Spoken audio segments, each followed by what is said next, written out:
ଯୋହନ ଲିଖିତ ସୁସମାଚାର ତାର 5 ପର୍ବ 1 ରୁ 13 ପଦ। ଏଥିରେ ଯୁହୁଦୀ ମାନଙ୍କର ଗୋଟିଏ ପର୍ବ ପଡିଲା।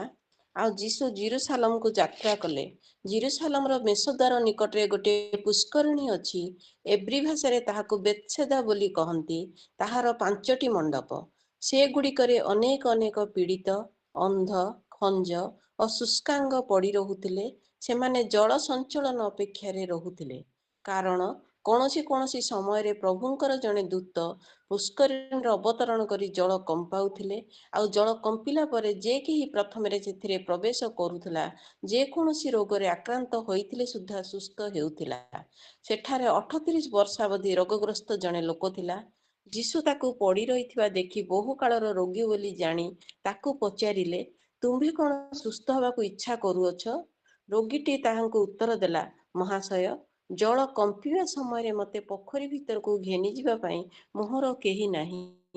ଆଉ ମୁଁ ଯାଉ ଯାଉ ଅନ୍ୟ ଜଣେ ମୋ ଆଗରୁ ପଶିଯାଏ। ଯୀଶୁ ତାକୁ କହିଲେ, ଉଠ, ତୁମ୍ଭର ଖଟିଆ ଘେନି ଚାଲ। ସେଇକ୍ଷଣି ସେ ଲୋକଟି ସୁସ୍ଥ ହେଲା ଓ ଆପଣାର ଖଟିଆ ଘେନି ଚାଲିବାକୁ ଲାଗିଲା।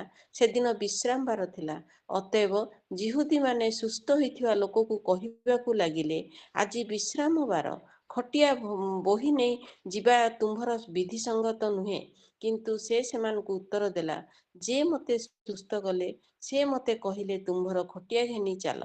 ସେମାନେ ତାକୁ ପଚାରିଲେ, ତୁମ୍ଭର ଖଟିଆ ଘେନି ଚାଲ ବୋଲି ଯିଏ ତୁମ୍ଭକୁ କହିଲା ସେ ଲୋକ କିଏ? କିନ୍ତୁ ସେ କିଏ ତାହା ସେହି ସୁସ୍ଥ ହୋଇଥିବା ଲୋକ ଜାଣିନଥିଲା, କାରଣ ସେ ସ୍ଥାନରେ ବହୁତ ଲୋକ ଥିବାରୁ ଯୀଶୁ ଅଗୋଚରରେ ଚାଲି ଯାଇଥିଲେ। ଆମେନ୍। ଧନ୍ୟବାଦ।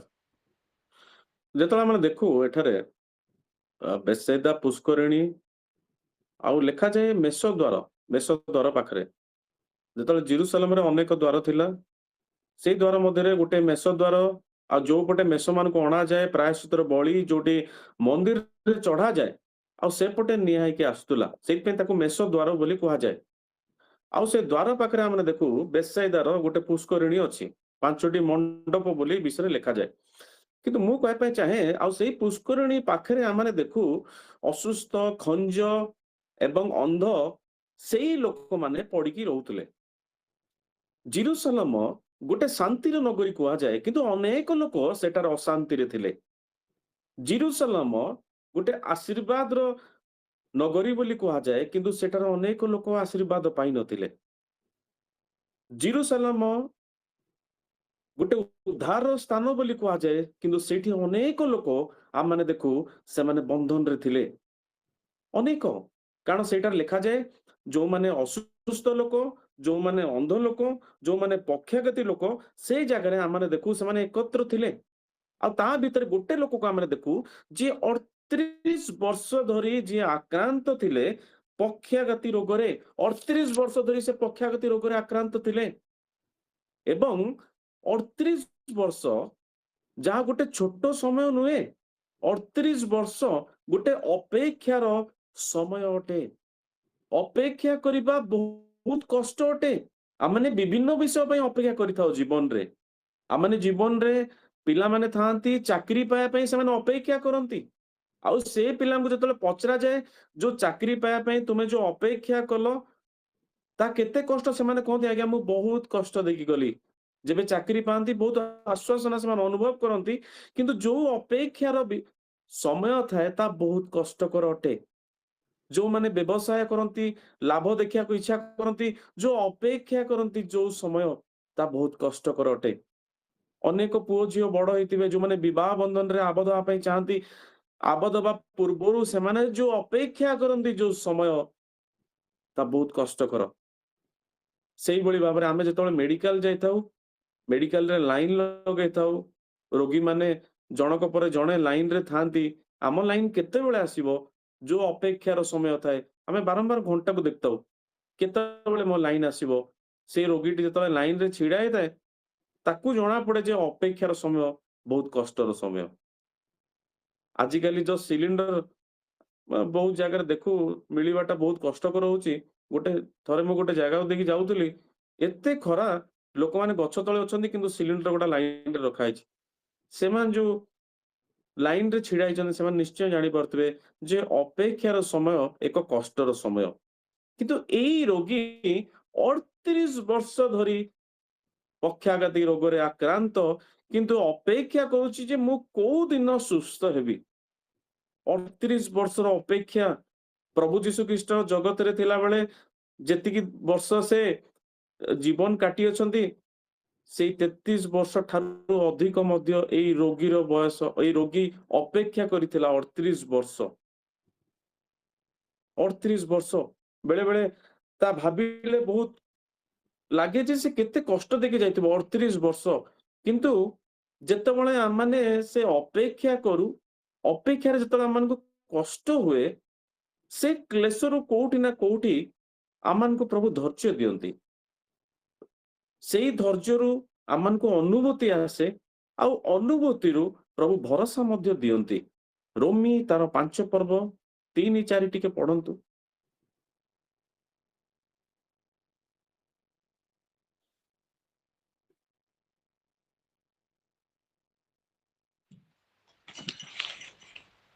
କେବଳ ତାହା ନୁହେଁ, ସମସ୍ତ କ୍ଲେଶରୁ ମଧ୍ୟ ଦର୍ପ କରୁଅଛୁ। ଯେଣୁ କ୍ଲେଶରୁ ଧୈର୍ଯ୍ୟ, ଧୈର୍ଯ୍ୟରୁ ଅନୁଭୂତି, ପୁଣି ଅନୁଭୂତିରେ ଭରସା ଯେ ଜନ୍ମେ, ଏହା ଆମ୍ଭେମାନେ ଜାଣୁ। ଆଉ ଧନ୍ୟବାଦ, ଧନ୍ୟବାଦ, ଧନ୍ୟବାଦ ଭଉଣୀ। ଦେଖନ୍ତୁ ଏଠି ଲେଖାଯାଏ କ୍ଲେଶରୁ ଧୈର୍ଯ୍ୟ, ଧୈର୍ଯ୍ୟରୁ ଅନୁଭୂତି, ଆଉ ଅନୁଭୂତି ଯେତେବେଳେ ଥାଏ ପ୍ରଭୁ ଭରସା ଦିଅନ୍ତି। ହାଲେଲୁୟା। ପ୍ରଭୁ ପ୍ରତ୍ୟେକଙ୍କୁ ଆଜି ଭରସା ଦିଅନ୍ତୁ। ଅପେକ୍ଷାରେ ଅଛୁ, ଗୋଟେ କଷ୍ଟର ସମୟ ଅଟେ, କିନ୍ତୁ ତା ସବୁଦିନ ରହିବନି। ପ୍ରଭୁ ଧୈର୍ଯ୍ୟ ଦିଅନ୍ତି। ଅନେକ ଅଛନ୍ତି ଲାଇନରେ ପଛରୁ ଯାଇକି କେତେବେଳେ ଆଗରେ ପଳେଇ ଯାଆନ୍ତି, ଯିବାକୁ ଚେଷ୍ଟା କରନ୍ତି। ନାଇଁ, ଅପେକ୍ଷାର ସମୟ ପ୍ରଭୁ ଧୈର୍ଯ୍ୟ ଦେବେ। ସେଇ ଧୈର୍ଯ୍ୟ ଆମମାନଙ୍କ ଜୀବନରେ ବହୁତ ଗୁରୁତ୍ୱପୂର୍ଣ୍ଣ ଅଟେ। ପ୍ରଭୁ ଧୈର୍ଯ୍ୟ ଧରିବା ଶିଖାନ୍ତି। ତାହା ଗୋଟେ ଅନୁଭୂତି ଭଳିଆ। ଆଉ ସେଇ ଅନୁଭୂତିରୁ ପ୍ରଭୁଙ୍କ ଉପରେ ଭରସା କରିବା ପାଇଁ ପ୍ରଭୁ ସାହାଯ୍ୟ କରନ୍ତି। ମିଖା ଭବିଷ୍ୟତ ବକ୍ତା କହନ୍ତି, ମୁଁ ଅପେକ୍ଷା କରିବି ଆଉ ପରମେଶ୍ୱର ମୋର ପ୍ରାର୍ଥନା ଶୁଣିବେ।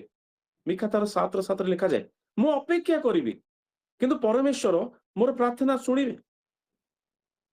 ଆଉ ଗୋଟେ ବିଷୟ ଭାରି ଭଲ ଲାଗେ, ଯିଶା ଭବିଷ୍ୟତ ବକ୍ତା କହନ୍ତି ଯେ ଯେଉଁମାନେ ସଦାପ୍ରଭୁଙ୍କର ଅପେକ୍ଷା କରନ୍ତି ସେମାନେ ନୂଆ ନୂଆ ବଳ ପାଇବେ ବୋଲି, ଯାହା ଯିଶାୟ 40:31 ଲେଖାଯାଏ।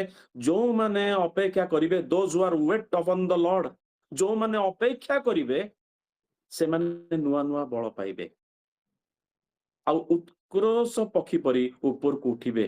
ବେଳେ ବେଳେ ଝଡ଼ ଆସେ, ପବନ ଆସେ, କିନ୍ତୁ ସେଇ ପବନ ଉତ୍କର୍ଷ ପକ୍ଷୀକୁ ଉପରକୁ ଉଠିବା ପାଇଁ ସାହାଯ୍ୟ କରେ। ହାଲେଲୁୟା। ଅନେକ ପକ୍ଷୀ ମାନେ ଥାଆନ୍ତି, ଚଢେଇ ମାନେ ଥାଆନ୍ତି, ସେଇ ଝଡ଼ରେ ଉପରକୁ ଉଠି ପାରିବେନି, କିନ୍ତୁ ସେଇ ଝଡ଼ରେ ଉତ୍କର୍ଷ ପକ୍ଷୀକୁ ବଳ ଆସେ ଆଉ ସେ ଉପରକୁ ଉଠିବା ପାଇଁ ସାହାଯ୍ୟ କରେ। ପ୍ରଭୁ ସାହାଯ୍ୟ କରନ୍ତୁ। ଆମେ ବାଇବେଲରେ ଯେତେବେଳେ ଦେଖୁ ଲୋକମାନଙ୍କର ଅପେକ୍ଷା ଏତେ ଏତେ ବର୍ଷ ଧରି ଥିଲା, କିନ୍ତୁ ସେମାନେ ପ୍ରଭୁଙ୍କ ଠାରେ ଭରସା ରଖୁଥିଲେ। ଦାଉଦଙ୍କୁ ରାଜା ଭାବରେ ଅଭିଷିକ୍ତ କରାଗଲା, କିନ୍ତୁ ସିଂହାସନରେ ବସିବା ପାଇଁ 13 ବର୍ଷ ଲାଗିଲା। 13 ବର୍ଷ ଲାଗିଲା। ପ୍ରଭୁଙ୍କ ଠାରେ ଭରସା ରଖିଥିଲେ।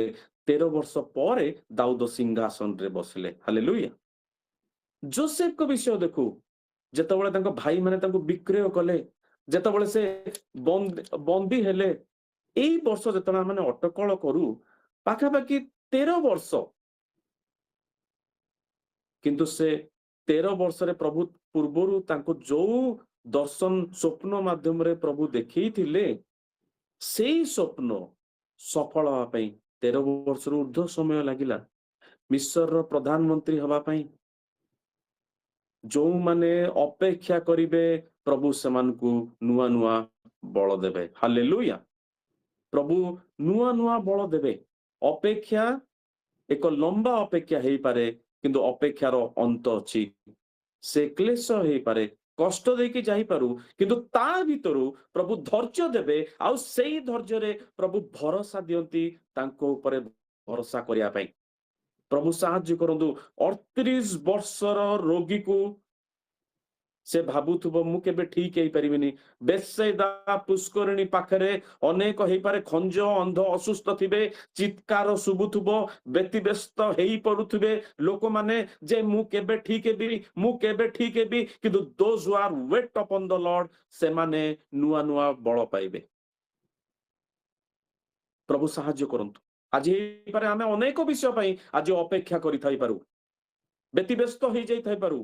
प्रभु पुओर किछि होउनी, झिओर किछि होउनी, परिवार ठीक चालुनी, किंतु प्रभु साहाय्य करिवे। एक कष्टरु प्रभु जा क्लेशरु प्रभु धैर्य दियंती, आ धैर्यरु प्रभु निश्चय भरोसा देबे। यह एक अनुभूतिर समय, जीवन रे अनुभूति रहिबार आवश्यक रही अछि।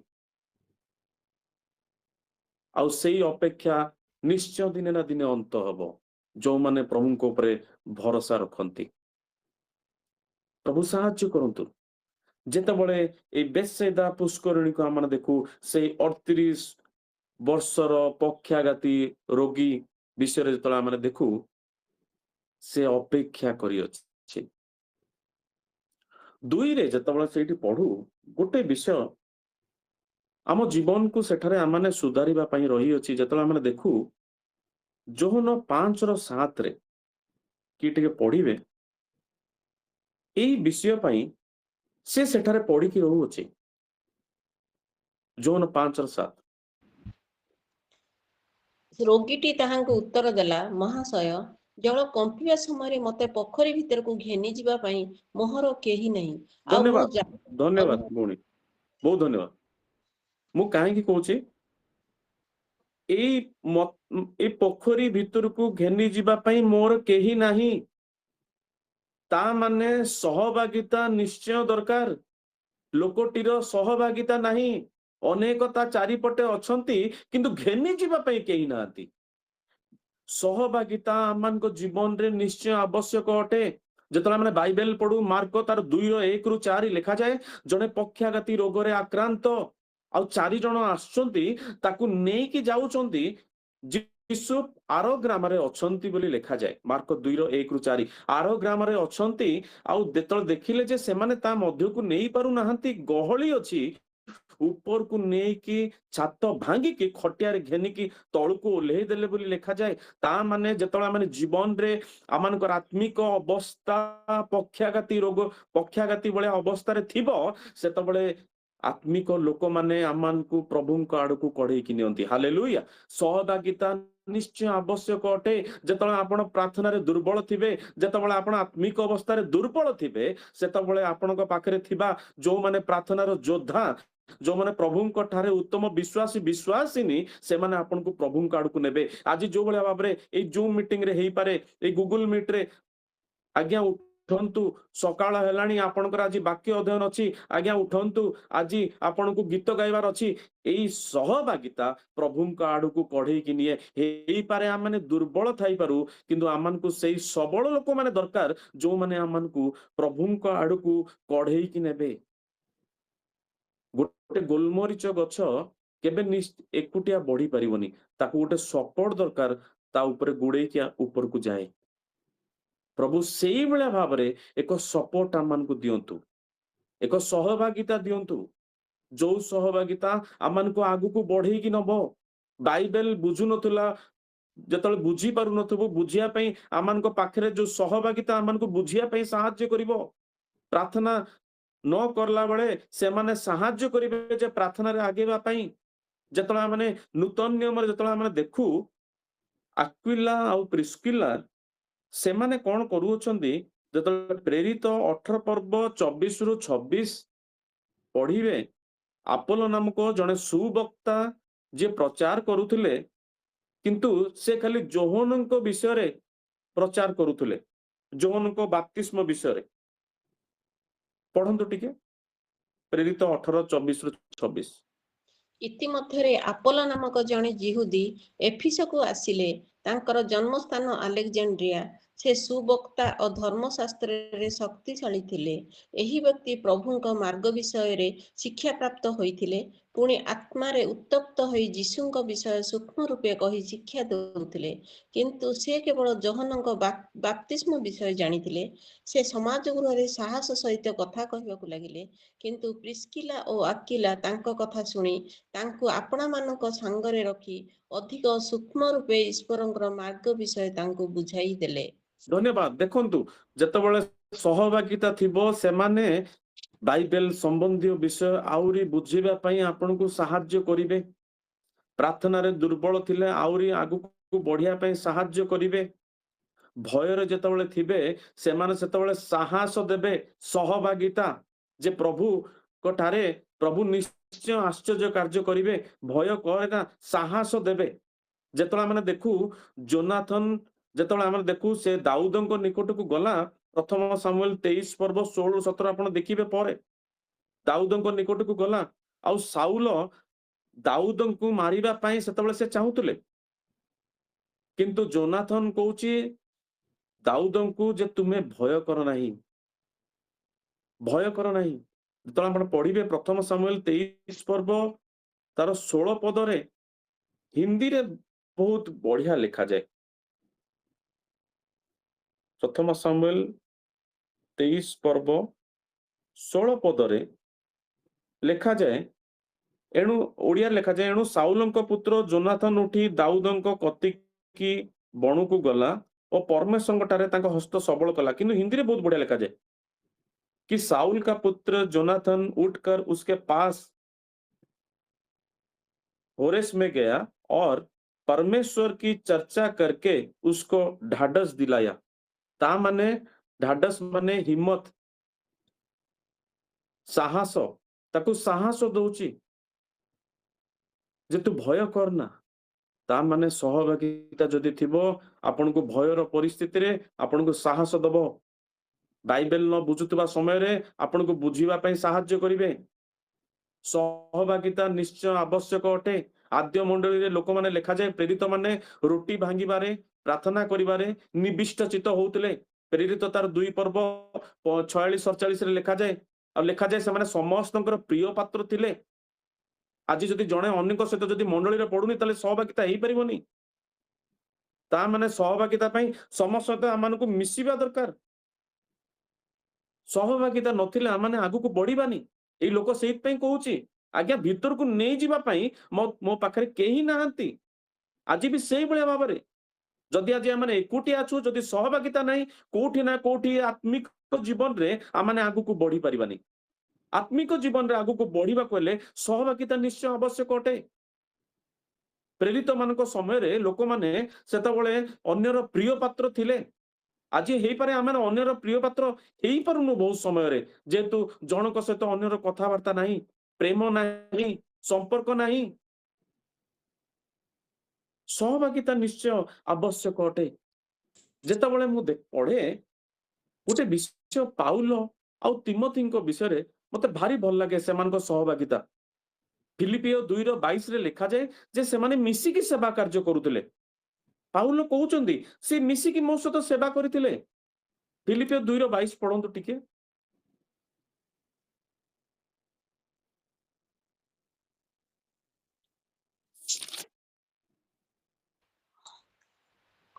ସେ ଫିଲିପିଓ ସେ ଯେ ପରୀକ୍ଷା ସିଦ୍ଧ ଲୋକ, ଏହା ତୁମ୍ଭେମାନେ ଜାଣ। ପୁତ୍ର ପିତାର ସେବା କଲା ପରି ସେ ତ ସୁସମାଚାର କାର୍ଯ୍ୟରେ ମୋ ସହିତ ସେବା କରିଥିଲେ। ଧନ୍ୟବାଦ। ପାଉଲ କହୁଛନ୍ତି ତିମୋଥୀଙ୍କ ବିଷୟରେ, ଆରେ ପୁତ୍ର ପିତାର ସେବା କଲା ପରି ସେ ମୋ ସହିତ ସେବା କରିଥିଲେ। ତିମୋଥୀ ସେତେବେଳେ ଯୁବା ଥିଲେ, କାରଣ ସେଇଠି ପାଉଲ କୁହନ୍ତି ତୁମର ଯୌବନ ଅବସ୍ଥାରେ ଅଭିଳାଷ କର ନାହିଁ। ଯୌବନ ଅବସ୍ଥାରେ ତୁମେ ଅଭିଳାଷରୁ ପଳାୟନ କର ବୋଲି କୁହାଯାଏ।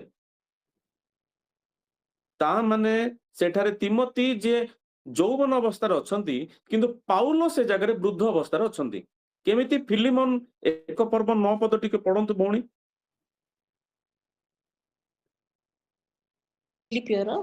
ଫିଲିମନ ଏବ୍ରି ପରେ ଫିଲିମନ ଏବ୍ରି ଯାକୁବ ଫିଲିମନ 1 ପର୍ବ 9 ପଦ। ତଥାପି ମୁଁ ବୃଦ୍ଧ ପାଉଲ ପ୍ରେମ ଧନ୍ୟବାଦ ହେତୁ ତୁମକୁ ଅନୁରୋଧ ଧ- କରୁଅଛି, ଖ୍ରୀଷ୍ଟ ଧନ୍ୟବାଦ ଯୀଶୁଙ୍କ ନିମନ୍ତେ ବର୍ତ୍ତମାନ ବନ୍ଦୀ ଯେ ମୁଁ। ଧନ୍ୟବାଦ। ଦେଖନ୍ତୁ ଫିଲିମନ 1:9 ଲେଖାଯାଏ, ମୁଁ ବୃଦ୍ଧ ପାଉଲ। ତା ମାନେ ପାଉଲ ଯେତେବେଳେ ବୃଦ୍ଧ, ସେତେବେଳେ ତିମୋଥି ଯୁବା ଅଟନ୍ତି। ଗୋଟେ ଯୁବା ବ୍ୟକ୍ତି ସହିତ ଗୋଟେ ବୃଦ୍ଧ ବ୍ୟକ୍ତିର, ଆଜିକାଲି ପିଲାମାନେ କହନ୍ତି ଆଜ୍ଞା ଆମଙ୍କର ମେଣ୍ଟାଲିଟି ଆପଣଙ୍କ ସହିତ ମ୍ୟାଚ୍ ହଉନି, ଆପଣ ମାନେ ବହୁତ ବର୍ଷର, ବହୁତ ଗ୍ୟାପ ରହିଯାଇଛି, ଆପଣ ମାନେ ଆମ କଥା ବୁଝିପାରିବେନି, ବେଳେବେଳେ ସହଭାଗିତା ହୁଏନି। କିନ୍ତୁ ପାଉଲଙ୍କ ଜୀବନରୁ ଶିଖିବା, ତିମୋଥିଙ୍କ ଜୀବନରୁ ଶିଖିବା, ଦୁଇ ଜଣ ମିଶିକି ଯାଉଥିଲେ। ପ୍ରାୟ ମତେ ଲାଗେ 12ରୁ 14 ବର୍ଷ ଆହୁରି ଅଧିକ ସେମାନେ ସେବା କାର୍ଯ୍ୟ କରିଥିଲେ। ପ୍ରଥମ ତିମୋଥି, ଦ୍ୱିତୀୟ ତିମୋଥି ଲେଖା ଯେତେବେଳେ ଲେଖା ହେଇଛି, ଗୋଟେ ଦିନ ବି ଜଣେ ବାପାଙ୍କ ଅଧୀନରେ ପୁଅ ଯିବାଟା କଷ୍ଟକର ଅଟେ ପରିବାର ଭାବରେ। କିନ୍ତୁ ଏଇ ବୃଦ୍ଧ ପାଉଲଙ୍କ ସହିତ ଯୁବା ତିମୋଥି ସହଭାଗିତା ଭାରି ଉତ୍ତମ ଲାଗେ। ଯଦି ସହଭାଗିତାରେ ଆପଣ ରହିବେ, ଜଣେ ଉତ୍ତମ ନେତା ମଧ୍ୟ ହେଇପାରିବେ, ଉତ୍ତମ ଲିଡର ହେଇପାରିବେ। କିନ୍ତୁ ସହଭାଗିତାର ରହିବାର ଅଛି। ହେଇପାରେ ସେଠି ବয়োଜ୍ୟେଷ୍ଠ ଲୋକମାନେ ଥିବେ, ତାଙ୍କ ଅଧୀନରେ ରହିବାକୁ ପଡିବ। ସହଭାଗିତା ଖାଲି ନୁହେଁ ଯେ ଆମର ସମାନ ବର୍ଷ ତା ତଳ ବର୍ଷ ଲୋକମାନେ ଥିବେ, ନାହିଁ। ବয়োଜ୍ୟେଷ୍ଠ ଲୋକମାନେ ଥିବେ, ପ୍ରାଚୀନ ମାନେ ଥିବେ, ଯୋଉମାନଙ୍କ ଅଧୀନରେ ରହିବାକୁ ପଡିବ। ରହିଲେ ତ ସହଭାଗିତାରେ ଆଗକୁ ଯିବେ। ପାଉଲଙ୍କ ଅଧୀନରେ ଯେଭଳି ଭାବରେ ତିମୋଥି ଥିଲେ, ଏଲିଓଙ୍କ ଅଧୀନରେ ସେଇଭଳି ଭାବରେ ଆମେ ଦେଖୁ ଏଲିସା ଥିଲେ। ବର୍ଣ୍ଣବା ପାଉଲଙ୍କର ମଧ୍ୟ ଆମେ ଦେଖୁ ସହଭାଗିତା। ଆଉ ଗୋଟେ ପୁରାତନ ନିୟମରେ ଭାରି ମତେ ଭଲ ଲାଗେ, ଜେଥ୍ର ଶ୍ୱଶୁର ମୋସା। ମୋସା ଜେଥ୍ରଙ୍କର ପରାମର୍ଶ ନେଲେ ବିଚାରକର୍ତ୍ତାର ନିଯୁକ୍ତି ପାଇଁ। ମୋସା ଜେଥ୍ରଙ୍କ କଥା ଅନୁସାରେ କଲେ। ଯାତ୍ରା ତାର 18 ପର୍ବ 24 ପଦ ଟିକେ ପଢନ୍ତୁ ଭଉଣୀ। ଅନନ୍ତର ମୋଶା ଆପଣା ଶ୍ୱଶୁରଙ୍କ କଥାରେ ମନୋଯୋଗ କରି ତାଙ୍କର ବାକ୍ୟାନୁସାରେ ସବୁ କର୍ମ କଲେ। ଆମେନ୍। ଧନ୍ୟବାଦ। ଦେଖନ୍ତୁ କେବେ ବି ଏଇଠି ଏତେ ସହଭାଗିତା ଏତେ ବଢିଆ। କେବେ ବି କହିନାହାନ୍ତି ମୁଁ ଜଣେ ଉତ୍ତମ ଭବିଷ୍ୟତ ବକ୍ତା, ମୁଁ କାହିଁକି ଆପଣଙ୍କ କଥା ଶୁଣିବି? ଜେଥ୍ରୋ, ମୁଁ ଆପଣଙ୍କ କଥା କାହିଁ ଶୁଣିବି? ନାହିଁ, ସହଭାଗିତାରେ ରହିଲେ ତ ଆଗକୁ ବଢିବାକୁ ହବ, ଉତ୍ତମ ନେତା ହେଇପାରିବେ। ପାଉଲଙ୍କ ପରେ ତିମୋଥି ନେଲେ, ସେଇଭଳି ଭାବରେ ଜେଥ୍ରୋଙ୍କ କଥା ମଧ୍ୟ ମୋଶା ମାନୁଅଛନ୍ତି। ସହଭାଗିତା ଆମମାନଙ୍କୁ ଦୁର୍ବଳ କରିବନି, କିନ୍ତୁ ସହଭାଗିତା ଆମମାନଙ୍କୁ ସବଳ କରିବ, ପ୍ରଭୁଙ୍କ ଠାରେ ଆହୁରି ଆମମାନଙ୍କୁ ଘନିଷ୍ଠ କରାଇବ। ଯେତେବେଳେ ଆମମାନଙ୍କର ଆତ୍ମିକ ଅବସ୍ଥା ଭଲ ନଥିବ, ପକ୍ଷାଘାତ ରୋଗୀ ଭଳି, କିନ୍ତୁ ସେଇ 4 ଜଣ ଆମମାନଙ୍କୁ ନିଶ୍ଚୟ ପ୍ରଭୁଙ୍କ ଆଡକୁ ନେବେ। ଭାଇ ଉଠ, ପ୍ରାର୍ଥନା ସମୟ ହେଲାଣି, ଆଜି ପ୍ରାର୍ଥନା କରିବା। ଭଉଣୀ ମାନେ ପ୍ରାର୍ଥନା କରୁଥିବେ, ଉଠ, ଆଜି ତୁମର ବାକ୍ୟ ଅଛି, ପ୍ରଭୁଙ୍କ ଆଡକୁ କଢେଇକି ନେବେ। ସହଭାଗିତା ନାହିଁ ଏ ବ୍ୟକ୍ତିର ଜୀବନରେ, ସେଇଥିପାଇଁ କହୁଛି ମତେ ନେଇଯିବା ପାଇଁ କେହି ନାହାନ୍ତି। ତୃତୀୟରେ ଆମେ ଦେଖୁ ଯୌନ ତାର 5 ପର୍ବ 7 ପଦ ପଢନ୍ତୁ ଭଉଣୀ। ରୋଗୀଟି ତାହାଙ୍କୁ ଉତ୍ତର ଦେଲା, ମହାଶୟ, ଜଳ କମ୍ପିବା ସମୟରେ ମତେ ପୋଖରୀ ଭିତରକୁ ଘେନିଯିବା ପାଇଁ ମୋହର କେହି ନାହିଁ, ଆଉ ମୁଁ ଯାଉ ଯାଉ ଅନ୍ୟ ଜଣେ ମୋ ଆଗରୁ ପଶିଯାଏ। ଦେଖନ୍ତୁ, ମୁଁ ଯାଉ ଯାଉ, ସେକେଣ୍ଡ, ମୁଁ ଏଇଟା ତୃତୀୟ ନମ୍ବର, ମୁଁ ଯାଉ ଯାଉ ଅନ୍ୟ ଜଣେ ଯାଆନ୍ତି। ତା ମାନେ ମୋର ବିଫଳତା ପାଇଁ ମୁଁ ଅନ୍ୟକୁ କେବେ ହେଲେ ଦୋଷୀ କରିବେନି। ଏଇ ବ୍ୟକ୍ତି ନିଜର ବିଫଳତା ପାଇଁ ଅନ୍ୟକୁ ଦୋଷ ଦଉଛନ୍ତି। ମୁଁ ଯାଉ ଯାଉ ଅନ୍ୟ ଜଣେ ଚାଲି ଯାଉଛନ୍ତି। ଯେତେବେଳେ ଚାକିରିରେ ଆଜି ଆମମାନଙ୍କର କିଛି ଅସୁବିଧା ହୁଏ, ଆମମାନଙ୍କର ବିଫଳତା ଯୋଗୁଁ ଆମେ ଅନ୍ୟକୁ ଦୋଷ ଦେଇଥାଉ। ବିବାହ ବନ୍ଧନରେ ଅନେକ ଥାଆନ୍ତି, ଯେତେବେଳେ କିଛି ବି ବାଧା ଆସେ, ସେତେବେଳେ ସେମାନେ କହନ୍ତି ଏଇ ପ୍ରସ୍ତାବଟି ସେ ପାଳକଙ୍କ ଦ୍ୱାରା, ଏଇ ପ୍ରସ୍ତାବଟି ସେଇ ଲୋକଙ୍କ ଦ୍ୱାରା ଆସିଥିଲା, ସେଇଥିପାଇଁ ଏଇ ସମସ୍ୟା ଆସୁଅଛି। ନିଜର ବିଫଳତା ପାଇଁ ଆମମାନେ କେବେ ହେଲେ ଅନ୍ୟକୁ ଦୋଷ ଦବାନି। ସେ ଅନ୍ୟକୁ ଦୋଷ ଦଉଛନ୍ତି, ମୁଁ ଯାଉ ଯାଉ ଅନ୍ୟ ଜଣେ ପଶି ଯାଉଛି। ଯେତେବେଳେ ଆମେ ଦେଖୁ ଆଦମ ଆଉ ହବା, ସେମାନେ ଯେତେବେଳେ ପାପ କରୁଅଛନ୍ତି, ଆଉ ପରମେଶ୍ୱର ପଚାରୁଛନ୍ତି ଆଦମ ତୁମେ କେଉଁଠାରେ? ପରମେଶ୍ୱର ଜାଣିଲେ ଇଏ ଯେ ପାପ କରିଅଛି, ସେଇଥିପାଇଁ କହୁଛନ୍ତି ଆରେ ତୁମକୁ ଖାଇବା ପାଇଁ କିଏ ଦେଲା? ନା ହବା ଦେଲା। ହବାକୁ ପଚାରିଲେ ତୁମକୁ କିଏ ଦେଲା? ନା ସର୍ପ ଦେଲା। ସର୍ପ ମତେ ଭୁଲାଇଲା, ତଇଁରେ ମୁଇଁ ଖାଇଲି। ଏଇଠି ଜଣେ ଅନ୍ୟ ଜଣକୁ ଦୋଷ ଦଉଛନ୍ତି। ଆମମାନଙ୍କର ବିଫଳତା ପାଇଁ ଆମମାନେ ଅନ୍ୟକୁ କେବେ ହେଲେ ଦୋଷ ନ ଦଉ। ଆଜି ଅନେକ ଅଛନ୍ତି, ତା ଯୋଗୁଁ ମୋର ଏ ଘରେ ପରିସ୍ଥିତି, ତା ଯୋଗୁଁ ମୋ ପିଲାମାନେ ଏଇ ଜାଗାରେ, ତା ଯୋଗୁଁ ଆଜି ଏଇ ବିଷୟ ଆମମାନଙ୍କୁ ଘଟିଅଛି। ତା ଯୋଗୁଁ ଆମମାନେ ଆଜି ଏଇ ରାସ୍ତାରେ ଆସିଅଛୁ। ନାଇଁ, ନାଇଁ। ନିଜର ବିଫଳତା ପାଇଁ ଆମମାନେ ଅନ୍ୟକୁ ଦୋଷ ନ ଦଉ। ପ୍ରଭୁ ସାହାଯ୍ୟ କରନ୍ତୁ। ମୋଶାଙ୍କ ବିଷୟ ଯେତେବେଳେ ଆମେ ଦେଖୁ, ମୋଶା ନିଜର ବିଫଳତା ସକାଶୁ ସେ ଲୋକମାନଙ୍କୁ ଦାୟୀ କରୁଅଛନ୍ତି। ଦ୍ୱିତୀୟ ବିବରଣ 1 ପର୍ବ 37 ପଦ। ଭଉଣୀ ପଢନ୍ତୁ ଟିକେ। ଦ୍ୱିତୀୟ ବିବରଣ 1 ପର୍ବ 37 ପଦ।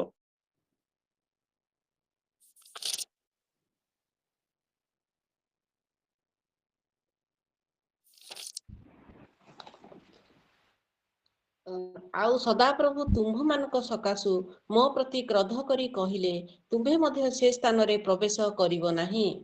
ଯେତେବେଳେ ସଦାପ୍ରଭୁ ମୋଶାକୁ କହୁଛନ୍ତି, ମୋଶା କହୁଛନ୍ତି ଯେ ସଦାପ୍ରଭୁ କହୁଛନ୍ତି ଯେ ତୁମମାନେ ଇସ୍ରାଏଲ ମାନଙ୍କ ସକାଶୁ ମୋ ପ୍ରତି କ୍ରୋଧ କରିକି କହିଲେ ତୁମେ ମଧ୍ୟ ସେ ସ୍ଥାନରେ ପ୍ରବେଶ କରିବ ନାହିଁ। ଏହା ସତ୍ୟ ନଥିଲା। ସତ୍ୟ ଥିଲା ଗଣନା 20:12ରେ ଯେ ସେଠାରେ କହନ୍ତି ତୁମେ ମାନେ ଇସ୍ରାଏଲ ସନ୍ତାନ ଗଣ ସାକ୍ଷାତରେ ଆମକୁ ପବିତ୍ର ବୋଲି ମାନ୍ୟ କରିବାକୁ ଆମଠାରେ ବିଶ୍ୱାସ କଲ ନାହିଁ, ସେଇଥିପାଇଁ ସେ ଜାଗାରେ ପ୍ରବେଶ କରିବ ନାହିଁ। କିନ୍ତୁ ଏଇଠି ମୋଶା କଣ କରନ୍ତି? ଅନ୍ୟକୁ ଦୋଷ ଦଉଛନ୍ତି। ଆରେ ତୁମ ସକାଶୁ ସଦାପ୍ରଭୁ ମୋ ପ୍ରତି କ୍ରୋଧ କଲେ ଆଉ ସେଇ ସ୍ଥାନରେ ପ୍ରବେଶ କରିବ ନାହିଁ ବୋଲି କହିଲେ। ତୁମ ସକାଶୁ ଆମମାନେ ନିଜର ବିଫଳତା ସକାଶୁ ଆମମାନେ ଅନ୍ୟକୁ ଦୋଷ ନ ଦଉ। ଏଇ ଲୋକଟି ମଧ୍ୟ ନିଜର ସହଭାଗିତା ନାହିଁ, ନିଜର ବିଫଳତା ପାଇଁ କହୁଛି ମୁଁ ଚାହୁଁ ଚାହୁଁ ଅନ୍ୟମାନେ ସେଇ ପୁଷ୍କରିଣୀକୁ ଚାଲି ଯାଉଛନ୍ତି। ବେତ୍ସେଦା କହିଲେ ତାର ଅର୍ଥ ହଉଛି ଦ ହାଉସ ଅଫ ମର୍ସି, ଅନୁଗ୍ରହର ଘର। କିନ୍ତୁ ସେ ଜାଗାରେ ଇଏ ଅନୁଗ୍ରହ ପ୍ରାପ୍ତ ନୁହେଁ। ଆଉ ଗୋଟେ ବିଷୟ ଦେଖିବା, ଯୌନ ତାର 5 ପର୍ବ 12-13। ସେମାନେ ତାକୁ ପଚାରିଲେ, ତୁମର ଖଟିଆ ଘିନି ଚାଲ ବୋଲି ଯେ ତୁମ୍ଭକୁ କହିଲା, ସେ ଲୋକ କିଏ? କିନ୍ତୁ ସେ କିଏ ତାହା ସେଇ ସୁସ୍ଥ ହୋଇଥିବା ଲୋକ ଜାଣିନଥିଲା, କାରଣ ସେ ସ୍ଥାନରେ ଅନେକ ଲୋକ ଥିବାରୁ ଯୀଶୁ ଅଗୋଚରରେ ଚାଲି ଯାଇଥିଲେ। ଦେଖନ୍ତୁ ଏଇଠି ଲେଖାଯାଏ, ଯେତେବେଳେ ଆପଣ ପଢିବେ 10, 11, 12, 13 ଯୌନ 5 ପର୍ବ, ଜିହୁଦୀ ମାନେ ପଚାରୁଛନ୍ତି ଆରେ ତତେ ଯିଏ ସୁସ୍ଥ କଲା ସେ କିଏ? ଇଏ କହୁଛନ୍ତି ଆଜ୍ଞା ମୁଁ ଜାଣିନି। ଯିଏ ଖଟିଆ ଘିନି ଚାଲ ବୋଲି କହିଲେ ସେ କିଏ? ଖଟିଆ ଘିନି ଚାଲ ବୋଲି କହିଲେ ଯୀଶୁ ଖ୍ରୀଷ୍ଟ ଉପସ୍ଥିତ ହେଲେ ସେ ଜାଗାରେ, ଆଉ ତାକୁ କହୁଛନ୍ତି ତୁମେ ଖଟିଆ ଘିନିକି ଚାଲ, ସେ ଚାଲିଲେ। କିନ୍ତୁ ଏଇ ବ୍ୟକ୍ତିକୁ ଯେତେବେଳେ ପଚାରୁଛନ୍ତି ସେ କିଏ, ଇଏ କହୁଛନ୍ତି ମୁଁ ଜାଣିନି।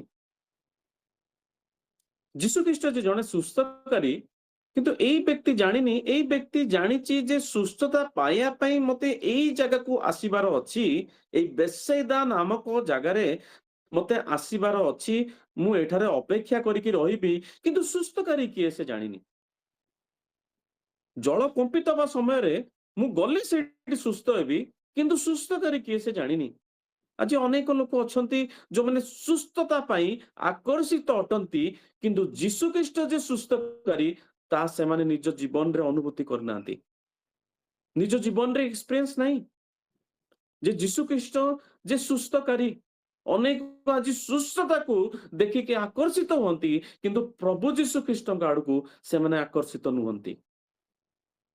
ସେମାନେ କହନ୍ତି ମୁଁ ସେଇ ମିଟିଂରେ ଗଲେ ସୁସ୍ଥ ହେବି, ସେଇ ଜାଗାକୁ ଗଲେ ସୁସ୍ଥ ହେବି। ଏଇ ବ୍ୟକ୍ତି ଭଳିଆ ଯେ କମ୍ପିତ ହେବା ସମୟରେ ମତେ ପଶିବାର ଅଛି, କିନ୍ତୁ ଯୀଶୁ ଖ୍ରୀଷ୍ଟ ଯେ ସୁସ୍ଥକାରୀ ଏହା ଅନେକଙ୍କ ଜୀବନରେ ଆଜି ଏକ୍ସପିରିଏନ୍ସ କରିନାହାନ୍ତି। ଆଉ ଆମମାନେ ଯେତେବେଳେ ଦେଖୁ ଗୋଟେ ବିଷୟ, ଜିରୁସାଲାମ ସହରରେ ଥିବା ସମୟରେ ଯୌନ ତାର 2:23-25 ଲେଖାଯାଏ ବହୁତ ସୁନ୍ଦର ଭାବରେ। ଜିରୁସାଲାମ ସହରରେ ଥିବା ସମୟରେ ଅନେକ ତାଙ୍କ ସାଧିତ ଆଶ୍ଚର୍ଯ୍ୟ କର୍ମ ଦେଖି, ପଢନ୍ତୁ ଟିକେ ଭଉଣୀ, ଆଉ 2-3 ମିନିଟରେ ସାରିବି। ଯୌନ ତାର 2 ପର୍ବ 23-25। ନିସ୍ତାର ପର୍ବର ଉତ୍ସବ ସମୟରେ ସେ ଜେରୁସାଲେମରେ ଥିଲାବେଳେ ଅନେକେ ତାହାଙ୍କ ସାଧିତ ଆଶ୍ଚର୍ଯ୍ୟ କର୍ମଗୁଡ଼ିକ ଦେଖି ତାହାଙ୍କ ନାମରେ ବିଶ୍ୱାସ କଲେ। କିନ୍ତୁ ଯୀଶୁ ସେମାନଙ୍କୁ ବିଶ୍ୱାସ ନ କରି ସେମାନଙ୍କ ଠାରୁ ଆପଣଙ୍କୁ ପୃଥକ ରଖିଲେ, କାରଣ ସେ ସମସ୍ତଙ୍କୁ ଜାଣୁଥିଲେ। ପୁଣି କେହି ଯେ ମନୁଷ୍ୟ ବିଷୟରେ ସାକ୍ଷ୍ୟ ଦେବ, ଏହା ତାହାଙ୍କର ପ୍ରୟୋଜନ ନଥିଲା, ଯେଣୁ ମନୁଷ୍ୟ ଅନ୍ତରରେ କ'ଣ ଅଛି ତାହା ସେ ଆପେ ଜାଣୁଥିଲେ। ଆମେନ୍। ଦେଖନ୍ତୁ ଏଇଠି ଯୀଶୁଙ୍କର ଆଶ୍ଚର୍ଯ୍ୟ କାର୍ଯ୍ୟ ଦେଖିକି ତାଙ୍କ ନାମରେ ସେ ବିଶ୍ୱାସ କଲେ, କିନ୍ତୁ ଯୀଶୁ ସେମାନଙ୍କୁ ବିଶ୍ୱାସ ନ କରି ସେମାନଠାରୁ ଆପଣଙ୍କୁ ପୃଥକ ରଖିଲେ। ଅନେକ ଆଜି ଆଶ୍ଚର୍ଯ୍ୟ କାର୍ଯ୍ୟ ଦେଖିକି ଆକର୍ଷିତ ହୁଅନ୍ତି, କିନ୍ତୁ ଯୀଶୁ ଖ୍ରୀଷ୍ଟ ଯେ କିଏ ସେମାନେ ଜାଣିବାକୁ ଇଚ୍ଛା କରନ୍ତିନି। ସେ ଯେ ସୁସ୍ଥକାରୀ, ସେ ଯେ ପରିତ୍ରାଣକର୍ତ୍ତା, ସେ ଯେ ଅନନ୍ତ ଜୀବନ ଯିଏ ଦେବେ, ସେଇ ଜୀବନ ପାଇଁ ଲୋକମାନେ ଲାଳାୟିତ ନୁହେଁ। କିନ୍ତୁ ସମସ୍ତେ ଚାହାନ୍ତି ମୁଁ କିଭଳି ସୁସ୍ଥ ହେବି, କିଭଳି ସୁସ୍ଥତାକୁ ପାଇବି। ଆଉ ଯୋଉ ବିଷୟ ଏଠି ଦେଖିକି ମଧ୍ୟ ଯୀଶୁ ଖ୍ରୀଷ୍ଟ ସନ୍ତୁଷ୍ଟ ହଉନାହାନ୍ତି। ଆମେ ତ ଦେଖୁ ନିକୋଦିମଙ୍କ ବିଷୟରେ, ନିକୋଦିମ ଜଣେ ପ୍ରଭାବଶାଳୀ ବ୍ୟକ୍ତି ଥିଲେ, ଜଣେ ଯିହୁଦୀ ନେତା। ଯୌନ 3:2 ଲେଖାଯାଏ ପଢିବେ।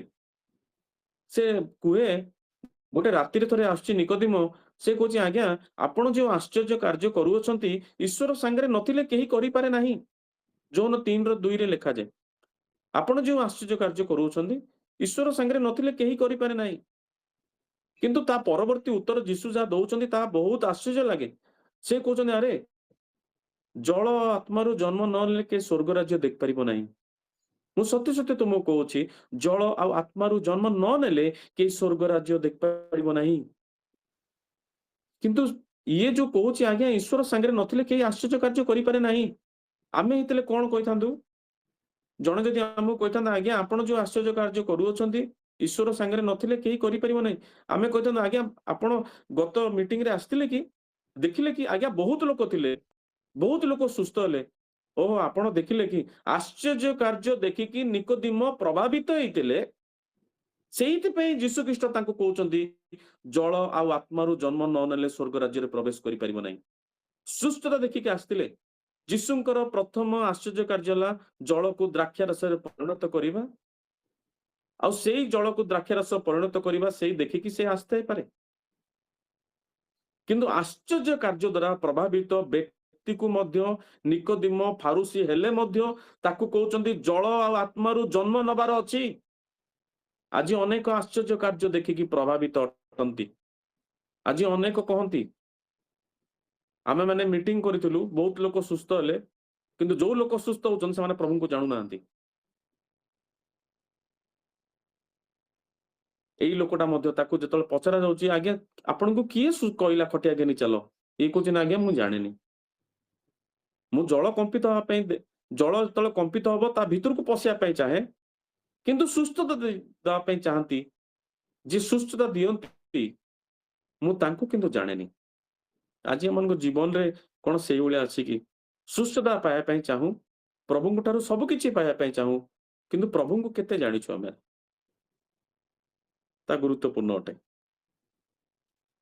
ଆଉ ଏଇଠି ଯେତେବେଳେ ଲେଖାଯାଏ ସେଇ 5:7 ଲେଖାଯାଏ ଜଳ କମ୍ପିତ ହେବା ସମୟରେ, ଜଳ କମ୍ପିତ ହେବା ସମୟରେ ସେ ଆଉଥରେ ଟିକେ ପଢନ୍ତୁ ଶେଷ ଭଉଣୀ, ଯୋହନ 5:7। ରୋଗୀଟି ତାହାଙ୍କୁ ଉତ୍ତର ଦେଲା, ମହାଶୟ, ଜଳ କମ୍ପିବା ସମୟରେ ମୋତେ ପୋଖରୀ ଭିତରକୁ ଘେନି ଯିବା ପାଇଁ ମୋହର କେହି ନାହିଁ, ଆଉ ମୁଁ ଯାଉ ଯାଉ ଅନ୍ୟ ଜଣେ ମୋ ଆଗରୁ ପଶିଯାଏ। ଧନ୍ୟବାଦ। ଦେଖନ୍ତୁ ଜଳ କମ୍ପିତ ହେବା ସମୟରେ ମତେ ନେଇଯିବା ପାଇଁ କେହି ନାହିଁ। ଜଳ କମ୍ପିତ ହେବା ସମୟରେ, ଜଳ କମ୍ପିବା ସମୟ ଉପରେ ସେ ବିଶ୍ୱାସ କରୁଅଛନ୍ତି। ଜଳ କମ୍ପିବ ତା ଉପରେ, ସେଇ ସମୟ ଉପରେ ସେ ବିଶ୍ୱାସ କରୁଅଛନ୍ତି। ଆଜି ଲୋକମାନେ ଯୋଉ ଭଳିଆ ପ୍ରକାର କହନ୍ତି ଆଜ୍ଞା ଭାଗ୍ୟ ଯଦି ଥିବ ତାହେଲେ ମୁଁ ସୁସ୍ଥତା ପାଇବି, ଆଜ୍ଞା ଭାଗ୍ୟରେ ଯଦି ଥିବ ତାହେଲେ ମୁଁ ଏଗୁଡା ପାଇବି। ଆଜ୍ଞା ଭାଗ୍ୟ କିଛି ନାହିଁ। ଆମେ ଯେତେବେଳେ ପ୍ରଭୁଙ୍କର ସନ୍ତାନ ଅଟୁ, ପ୍ରଭୁଙ୍କ ପଛରେ ଯେତେବେଳେ ଆମେ ଚାଲିଅଛୁ, ଭାଗ୍ୟ କିଛି ନାହିଁ। ପ୍ରଭୁ ପରିସ୍ଥିତିକୁ ବଦଳାଇବା ପରମେଶ୍ୱର ଅଟନ୍ତି। ହାଲେଲୁୟା। ପ୍ରଭୁ ବଦଳାଇବା ପରମେଶ୍ୱର ଅଟନ୍ତି। ଭାଗ୍ୟ କିଛି ନାହିଁ, ସମୟ କିଛି ନୁହେଁ। ଏ ଯୋଉ କହୁଛି କମ୍ପିବା ସମୟ ନୁହେଁ। ପ୍ରଭୁ ଅଛନ୍ତି ତ ପ୍ରତ୍ୟେକ ପରିସ୍ଥିତିକୁ ସେ ବଦଳେଇବେ। ହାଲେଲୁୟା। ପ୍ରଭୁ ସାହାଯ୍ୟ କରନ୍ତୁ। ସେଇଥିପାଇଁ ତା କହୁଛନ୍ତି ତୁମେ ସୁସ୍ଥ ହେବା ପାଇଁ ଇଚ୍ଛା କରୁଅଛ କି? Are you want to becoming well? ତୁମେ ସୁସ୍ଥ ହେବାକୁ ଇଚ୍ଛା କରୁଅଛ କି? ଆଜି ମଧ୍ୟ ସେ କହିବା ପାଇଁ ଚାହାନ୍ତି, ଭାଇ ଭଉଣୀ, ମୋର ପୁଅ ଝିଅ, ତୁମମାନେ ଏଇ ପରିସ୍ଥିତିରୁ ବାହାରିବା ପାଇଁ ଚାହୁଁଛ କି? ଆଜି ଯୋଉ ଅପେକ୍ଷାରେ ତୁମମାନେ ଅଛ, ସେଠାରୁ ବାହାରିବାକୁ ଚାହୁଁଛ କି? ଆଜି ସୁସ୍ଥ ହେବା ପାଇଁ ଚାହୁଁଛ କି? ପ୍ରଭୁ ସାହାଯ୍ୟ କରନ୍ତୁ। ଏଇ ବିଷୟ ଗୁଡାକ ଆମମାନଙ୍କ ଜୀବନରେ ଦେଖୁ। ଆଉ ପ୍ରଭୁଙ୍କ ଠାରେ ବିଶ୍ୱାସ ରଖୁ। ଏଇ ପରିସ୍ଥିତିରୁ, ଯୋଉ ବି ପରିସ୍ଥିତିରେ ଥାଉ ନା କାହିଁକି, ପ୍ରଭୁ ନିଶ୍ଚୟ ବାହାର କରିବେ। ପ୍ରଭୁ ଏଇ ଅଳ୍ପ ବାକ୍ୟରେ ଆଶୀର୍ବାଦ କରନ୍ତୁ। ଆମେନ୍।